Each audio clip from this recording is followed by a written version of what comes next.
Zach had a wonderful childhood, I believe. He was like a citizen of the year in his kindergarten class. He had lots of friends. Zach started playing sports at a very young age. He had a lot of natural ability at just about anything that he wanted to do. Zach was on the football team, and one game in particular, he came home and he just beamed. I never saw a smile. I mean, it was just humongous. And the reason was he had scored 3 touchdowns that game.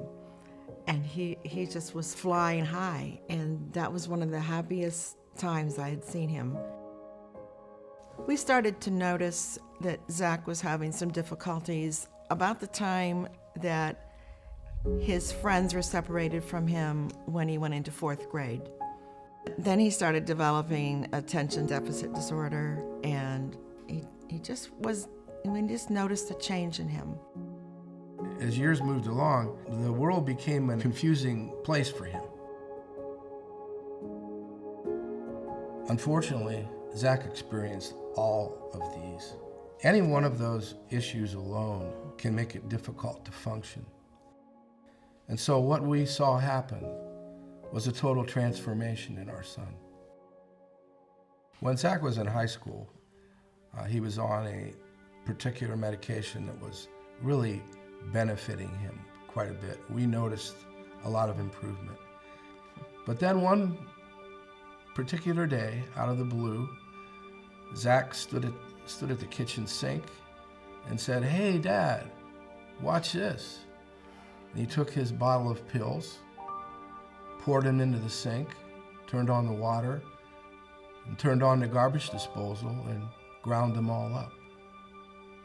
He looked at me with tears running down his cheeks, and he said, "Dad, you have no idea how much I hurt inside." He was right. I didn't really understand.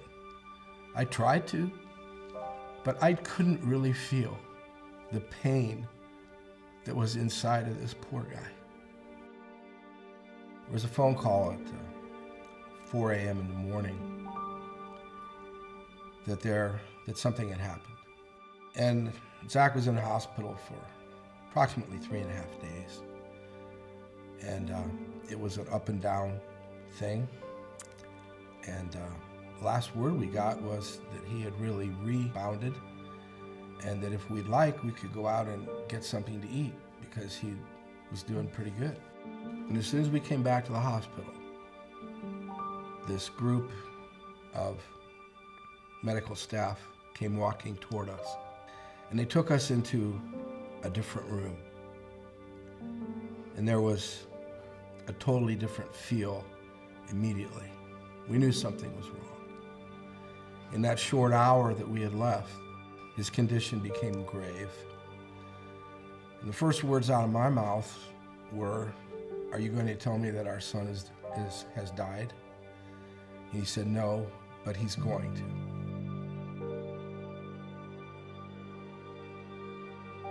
When he finally did pass, instantly you feel like a part of you died.